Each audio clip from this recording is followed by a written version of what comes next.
Paz de Cristo, sejam bem-vindos a este humilde canal. Eu tenho uma palavra de Deus para você. Pessoas sem ser casadas no civil podem dirigir culto e pregar? Esta foi a sugestão do meu amigo e irmão Fernando. Você também tem total liberdade de deixar aqui a sua sugestão. Se estiver vendo nosso vídeo nas redes sociais ou aqui pelo YouTube, deixe seu comentário que na medida do possível iremos ver como podemos formular o vídeo e esclarecer as suas dúvidas, que também podem ser dúvidas de outras pessoas, e assim todos nós pregarmos juntos a palavra do Senhor. Deus, eu agradecer a todos vocês que sempre têm ajudado aqui o nosso canal, em especial em oração. Então, pessoas sem ser casados no civil podem dirigir o culto e pregar? Irei dar um parecer teológico, ou seja, à luz das Sagradas Escrituras, e falar sobre questões ministeriais. Vamos lá. Quando abrimos a nossa Bíblia, na primeira carta dos Coríntios, capítulo 14, verso 40, está escrito: mas faça-se tudo decentemente e com ordem.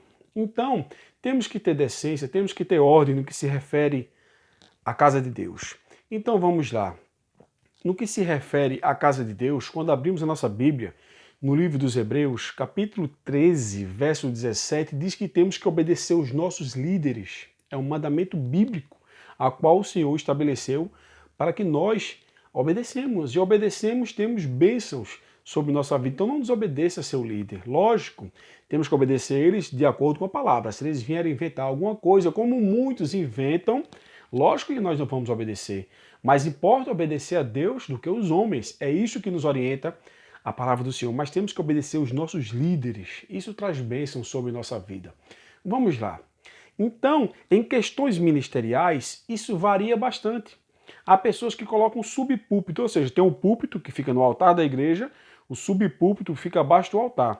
E ali as pessoas que não são batizadas louvam, dão uma saudação, dão uma palavra, tem uns que até pregam.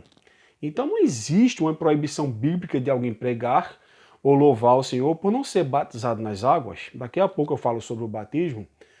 Porém, no que se refere a ministério, ministerialmente falando, existem algumas exigências, as quais nós vamos ver apenas aqui uma. Então vamos lá. Quando abrimos a nossa Bíblia, nas epístolas pastorais, ou seja, 1 e 2 Timóteo e também Tito, dão algumas orientações aqui aos líderes, no que se refere ao bispo, presbítero, diácono. Então vamos lá. Em 1 Timóteo capítulo 3, o versículo 2, a parte D, diz o seguinte: convém, pois, que o bispo seja irrepreensível.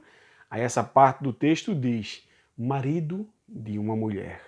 Quando chegamos em Tito, capítulo 1, verso 5, na parte final, diz assim o texto: para que estabelecesses presbíteros, como te mandei.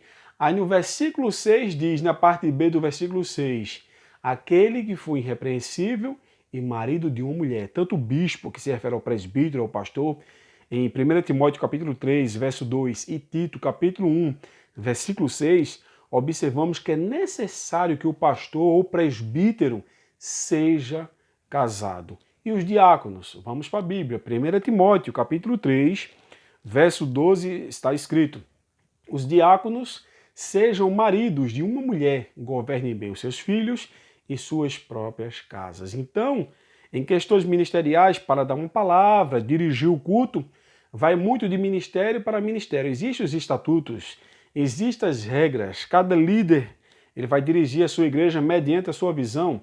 Uns seguem à risca o que diz a palavra, não com perfeição, isso é lógico.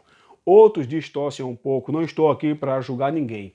Mas, no que se refere a dirigir culto e pregar, em questões ministeriais, no que se refere à igreja, vai pela a visão a qual o líder tem, a sua percepção, como ele enxerga as coisas. Mas, ministerialmente falando, no que se refere à hierarquia eclesiástica da igreja, é necessário tanto o pastor, como o presbítero, ou diácono, como vimos em 1 Timóteo, capítulo 3, 2, Tito 1, 5, e também 1 Timóteo 3, 12, que é necessário que o bispo, o presbítero ou o pastor seja casado. Então vamos lá. No que se refere ao batismo, apesar de não ser um vídeo voltado para o batismo, observamos que o batismo é uma ordenança do Senhor. Ele disse em Mateus capítulo 28, verso 19, portanto, ide por todo o mundo, ensinar as nações, batizando-as em nome do Pai, do Filho e do Espírito Santo. É uma ordenança do Senhor que ele deu a seus discípulos para que fosse fazer outros discípulos e nisto chegasse também a batizá-los. E também é uma questão que está englobada, assim, englobada melhor falando, está associada à salvação. Pois em Marcos capítulo 16, verso 16, palavras do Senhor Jesus Cristo, uma das suas últimas colocações antes de subir aos céus, ele disse: quem crer e for batizado será salvo, quem não crer está condenado. Lógico, tem pessoas que vão passar pela ânsia da morte, podemos falar assim, aí não tem tempo para se batizar, ele creu em Jesus. Quer dizer que ele não vai ser salvo porque ele se batizou? Não, foi feito lá na cruz, né? Senhor, lembra-te de mim quando chegar no teu reino. Jesus disse: olha, hoje mesmo estarás comigo no paraíso. Ele não se batizou, mas ele creu e foi salvo. Cada caso é um caso. Mas se você tem uma oportunidade, não tem nenhum empecilho, tem essa vontade de se batizar, que o batismo significa morrer para o mundo e nascer para Jesus Cristo, tornar-se seu discípulo, seu seguidor, é uma ordenança da igreja. Então o batismo, ele é muito importante. Repito, pessoas sem ser casadas no civil podem dirigir o culto e pregar? Varia muito de ministério para ministério, pelas suas regras e suas questões do estatuto. Biblicamente falando, exercendo o ministério da hierarquia eclesiástica, melhor falando, significa que tanto o presbítero, o diácono, especialmente o pastor, deve ser casado, sim. Irmãos, mas tem ministérios que consagram presbíteros e diáconos solteiros. Não tem nenhum respaldo bíblico. Pela Bíblia tem que ser casado. Ah, tá colocando o pé na chamada de alguém? Não estou fazendo nada disso. É a Bíblia que diz. Leia 1 Timóteo 3,2, Tito 1,5 e 1 Timóteo 3,12. É necessário ser casado. A Bíblia diz isso. Ah, mas tem ministérios que fazem. Ok. Nem todos, feito eu falei, não estou aqui para julgar ninguém, mas nem todos seguem os parâmetros bíblicos. Mas aí não estamos aqui para julgar ninguém. Quem julga é Deus. Somos réus. Ele é o juiz. Estamos aqui para orientar à luz das Sagradas Escrituras. Espero ter orientado vocês. Espero ter vos ajudado de alguma maneira. Assim como o irmão Fernando deu essa sugestão, deixe também aqui a sua sugestão. Será um prazer ter a sua interação aqui no canal. Que Deus te abençoe poderosamente. Um forte abraço. Fiquem todos na paz do Senhor.